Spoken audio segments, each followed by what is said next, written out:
Hey guys, it's Kadeja with ThisIsRnB.com, and I'm here with a familiar, beautiful face that I'm sure you guys noticed in our intro, the Soul Train Award nominee songbird, Sevyn Streeter. Welcome. How are you? I'm well. Let's just jump right into it. Your album, Drunken Wordz Sober Thoughtz. This album feels, very relatable, whether you're single, dating, or a married couple. Was this intentional for the album? And did you draw inspiration from personal experiences? Man, first, thank you for having me. Thank you very much. So good. I like to create music. I don't like to exclude people from my music. You know what I mean? Like, I don't care if you are 15, or 50, you know what I mean? Or listen, or 85, you know what I mean? Like, I like when people can find themselves within the songs, you know what I mean? So I have a lot of conversations with, people. I love talking to people at airports. I love talking to my friends. I love having conversations with my team, because I think that, to be able to, communication is important. And for me, in music, they kind of go hand in hand, in terms of writing. I want to write the songs that help you express yourself. So I think it was a little bit intentional, because I want everybody to be able to enjoy it, Yeah, definitely. Yeah. And they will for sure.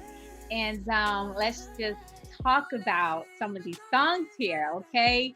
Wet Dreams, In Common, Change My Mind, and Forever, I think really display your vocal versatility on this album. And is there one track that, just hits different for you? It's hard. I know, right? All right, so how sometimes when you go out with your girls and you're like, oh, tonight gonna be a wine night, or then right. It's like tonight a tequila night. No, tonight gonna be a hen night. Like, I feel like the album, I can't choose just one. It depends on what mood you in. You know what I mean? And that it works like that too. Like, if I want to turn the music sky high and turn up with my girlfriends and dance around the living room, we're gonna turn on Nasty Girl and we're gonna go crazy. If it's like a sexy night and I got a little bae over, it's gonna be Change My Mind. It's gonna be sexy like that. Change my mind, please. You know what I mean? Right. If we in our feelings, and I feel like I wanna maybe pry a conversation out of somebody, I may put on Feels, because it kind of initiates a back and forth. It initiates a conversation a little bit, So I can't choose just one, but I can't wait to see which ones the fans love. I can't wait to see that one. Yeah, I think all of them. They all, like you said, it's kind of hard to pick. And when I was going through all of the songs, I was like, they're all so good, but these right here, oh, they're so good. So thank you so much. Yes, definitely. All right, you and Chris Brown's vocals definitely complement each other. Can you guys just do an album together already? All right. Thank you very much. Yes. That would be a lot of fun. I think that at this point, we've heard our voices together in so many different types of ways that I think that would be a beautiful project, and I think it'd be a lot of fun. So maybe you never know, right? Well, could you tell us, do you have any future collaborations maybe on his album, or? Listen here, everybody's just gonna have to wait and see what the future holds. Right. Wait and see. But I have very much so just enjoyed, all of our collaborations. I said it earlier, sometimes there's just this magical thing that happens with two people when they collab, and it's one of those things I'm very appreciative for. So beautiful collab. Yeah. And we're appreciative for it as well, because it's beautiful music, for sure. Yes. There's been major inroads in the music industry, and in particular, women and people of color Do you think that this is enough change that's going to produce more representation and have our voices heard in the music industry? I think that right now, I think that we're kicking ass, and Yeah. in everywhere you look, I feel like, me and my parents talk about this a lot too, and I thank God for social media because we're not only able to talk about it in our circles, but we can just see it everywhere we look, and we can spread that knowledge and encourage more conversations like this. And you look up and you see, like, Ethiopia is a boss. You know what I mean? Like, Yeah.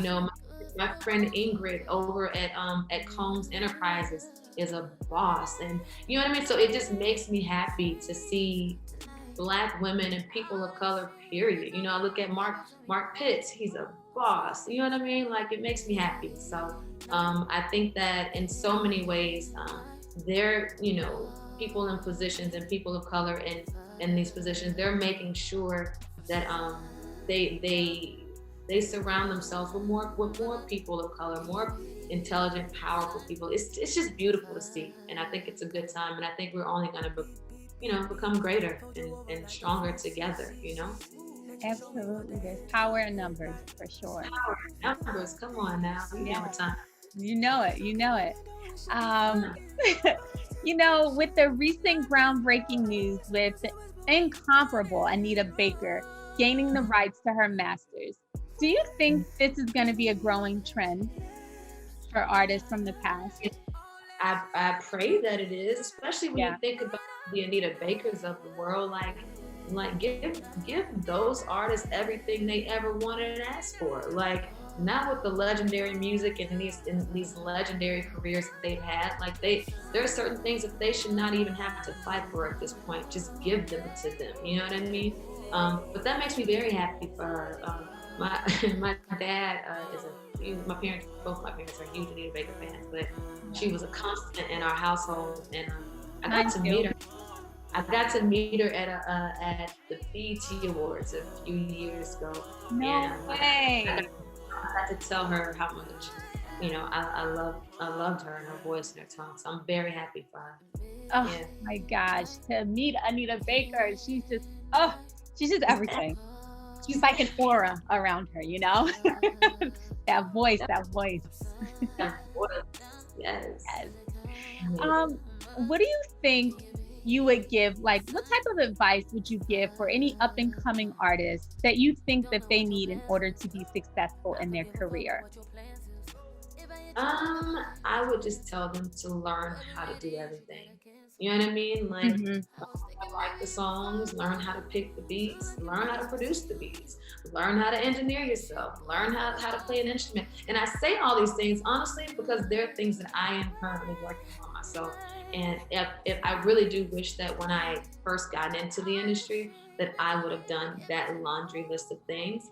But I think that you just learn as much as you can. You know what I mean? And honestly, I say this all the time too, because people ask, because I'm from a really small town, and so people always ask, well, how do you get on, or how do you get here?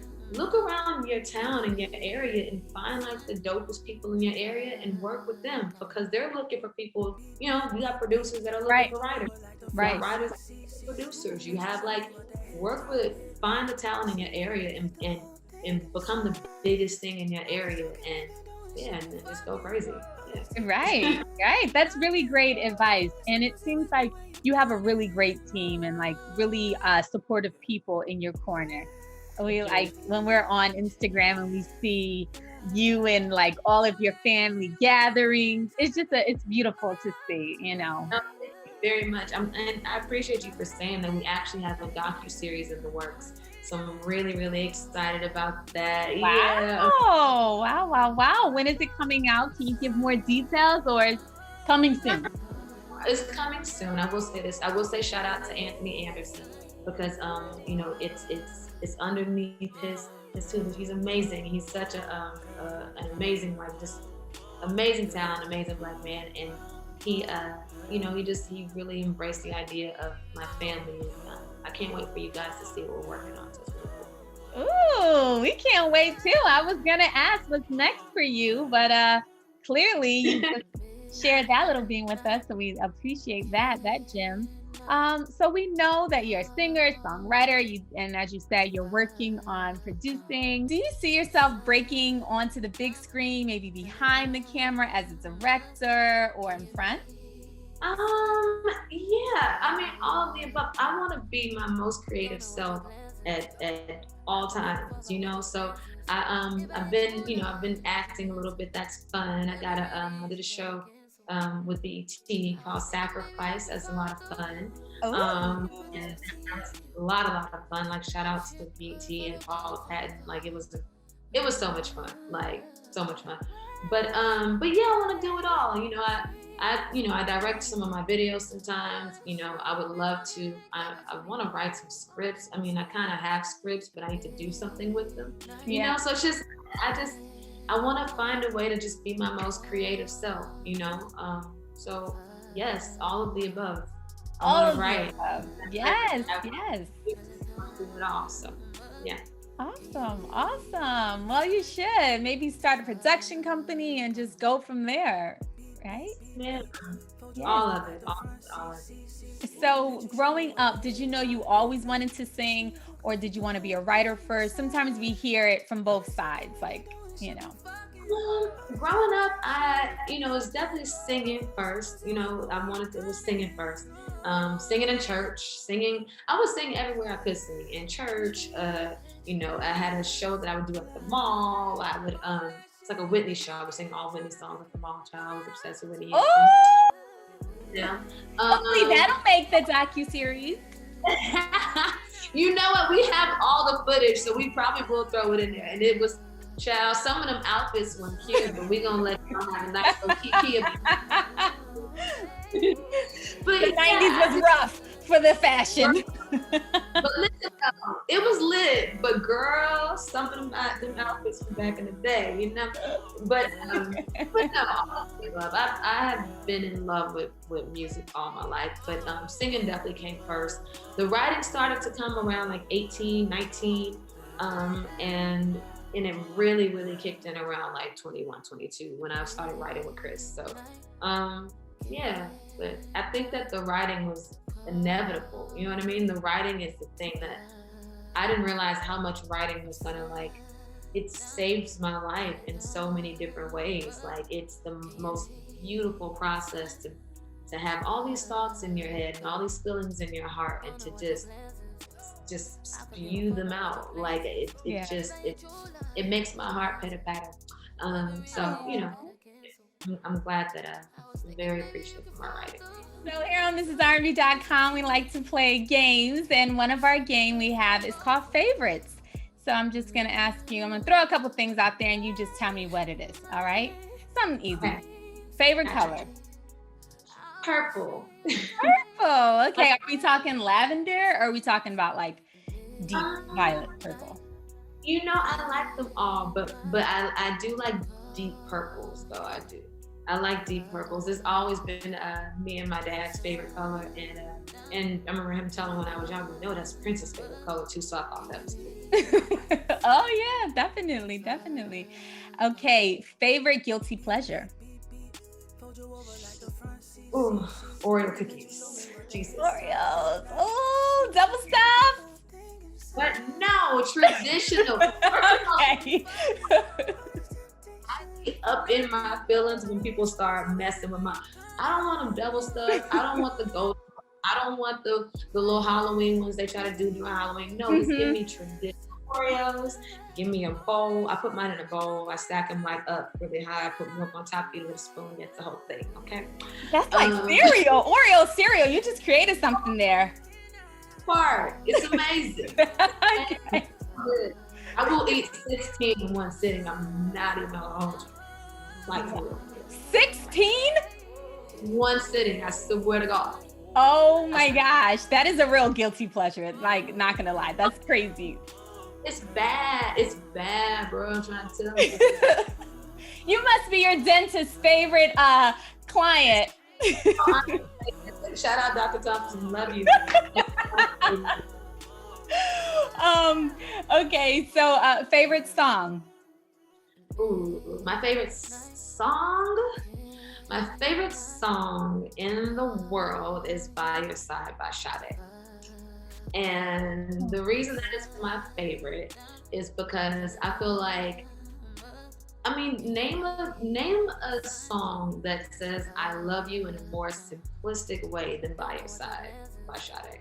I think the songwriting is brilliant because, you know, it's a little tricky sometimes to say so much with very few words, and I think that like that song is like, it's just perfection, like perfection. It is. We're huge fans of hers. She's incredible. That would be somebody dope for you to work with right there. Listen, I just want to like breathe on Sade. Listen, just let's put it out there. I just want to write. I want to write with her. I want to write for her. I'll sing her backgrounds if she needs, child. Like, I just love me some Sade. Yeah, that's the whole world, I feel. So if you weren't singing, what would you be doing? Ooh, if I were not singing, I think about this a lot, and it's hard. If I weren't singing, I still think that I would probably be an author. It would still be something with words. I would write books. Like, I would be an author, and I would still want to tell amazing stories. So I'd be an author. I know that's still kind of close to what I do, but yeah. Nice. I'm a children's author besides this, so yeah. Shout out to all the authors out there. Hey. That's amazing. Yeah, thank you. So, you know, I hate that we're coming to an end, but Sevyn, it's been an absolute pleasure. And Drunken Wordz Sober Thoughtz is streaming now. Make sure you guys do yourself a favor, check it out, and we'll see you next time on ThisIsRnB.com. Thank you. Thank you, Mama. Bye, guys.